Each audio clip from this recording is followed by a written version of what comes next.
YouTube land, what's up? It's your girl Makara from Cougar's Closet, and you are under my food for thought tab. So listen, I don't know if y'all know these have hit the shelves, right? Well, these have hit the shelves, and the moment that they hit the shelves, I knew I was going to buy one, but I wasn't in a hurry, but I knew I was going to try one. And so they finally went down to a reasonable price, 187, a whole bunch of them. So I had bought 4 of them. I said, I know these things can't be as good as they used to be in the place. Well, of course they won't be as good as they was in the place because the place had them real ovens, right?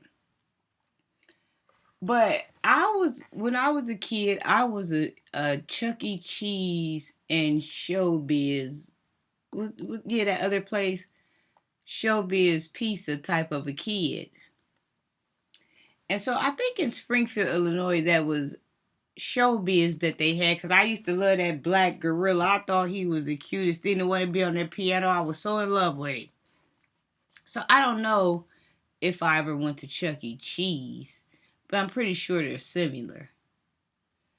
And so I fell in love because it reminded me of Chuck E. of Showbiz Pizza. And like I said, I know the ingredients and stuff is pretty much the same. They had the same concept going. But I used to love Showbiz Pizza. Wasn't nothing like it. I loved it as a kid, sitting down, ordering it, eating it with my family. And I loved it being an adult, taking my grandbaby over there or whatever, while they play. I just sit right there on the little benches and order me a pizza and order me a big old draft beer, Then the kids come up and eat or whatever after they get done playing or whatever. But I had some good times on that bench at Showbiz, or if you had a good time on that bench at Chuck E. Cheese, just enjoying a cold draft beer and enjoying a nice pizza with the nice little Parmesan cheese. When you sat down, you really had some thoughts. You didn't mind being alone, especially when you was eating that nice authentic pizza and then sprinkling that cheese on there and then getting a shot of that cold draft beer. And they brought you, cups and ice, plastic cups and ice. Oh, I had a good time. At night, a whole bunch of napkins, I had a good time sitting on that bench by myself, eating that pizza and drinking that draft beer and just reminiscing. So I had bought 4 of them, so I ate one the other day, and I was highly impressed. Like, most of the times, I have to be honest, most of the times when I buy, like, pizzas like Jack's or whoever, I don't know why, but it seems like the top always gets done before the bottom. And at first, I tried taking the rack off, like putting it in the center without no rack, but then that makes your oven so messy, so I had to clean my oven up, and I said, well, no, I'm going to buy an oven rack. I won't do that again. And so this is the first pizza that I've ever cooked on a rack where it browns at the bottom and the top as well. I hate for the bottom of my pizzas to be white and not crispy, but sometimes it turns out like that. Yeah, and it kind of reminds me of it has the authentic taste to it. It kind of, I want to say, reminds me of those home run in pizzas that's from Chicago. And I'll never forget this time I ran into a couple that was from Chicago that had moved here from Decatur, and they was looking for home run pizza. That's all they wanted. Our baby hope, nothing else, no other type of pizza would do. And I designated them, to the pieces they wanted, pepperoni home running, and they want sausage pepperoni. And they told me, they said, what we do? I said, everybody like those pieces. I said, I tried them, and they're pretty authentic.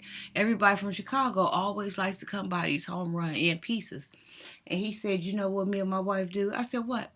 He said, we get some, I think he said cornmeal, if I'm not mistaken. We get some cornmeal and we set it on the counter, and we take the pizza and we set it down and let the cornmeal get all on the bottom of the crust, and then we put it in the oven. And I said, I'm gonna try that. But I haven't been able to try it. But one day I will. I imagine that is so dope. But I had cooked the pizza the other day, and like I said, I was highly impressed. And when I came home, I said, well, what am I going to eat for dinner? And then my first mind said, put a pizza in. And then my second mind said, but you just had pizza the other day.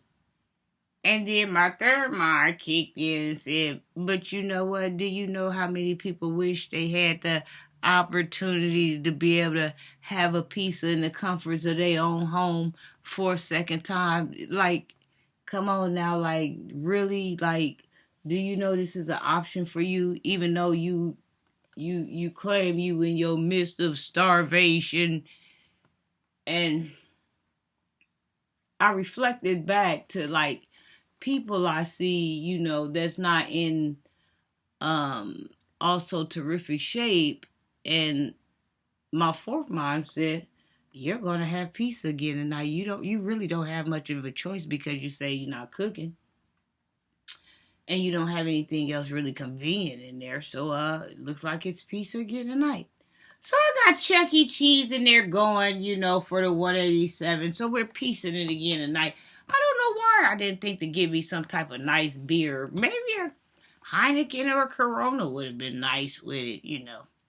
Maybe a smooth Michelob Amberbach would have been sweet with it. Maybe an Irish Red Killian's and a salad would have been sweet with it. I don't know, but it's pizza again tonight. I didn't have the taste for it again tonight, but then when I thought about I was in position to even be able to afford the 187 4 times, I feel like I'm a champ overall. Yeah. Well, anyway, if y'all get a chance, go out and buy you some Chuck E. Cheese and a pizza and sit on the bench and reminisce. Get you some Parmesan cheese. It'll take you some places. Mwah. Cougar's Closet.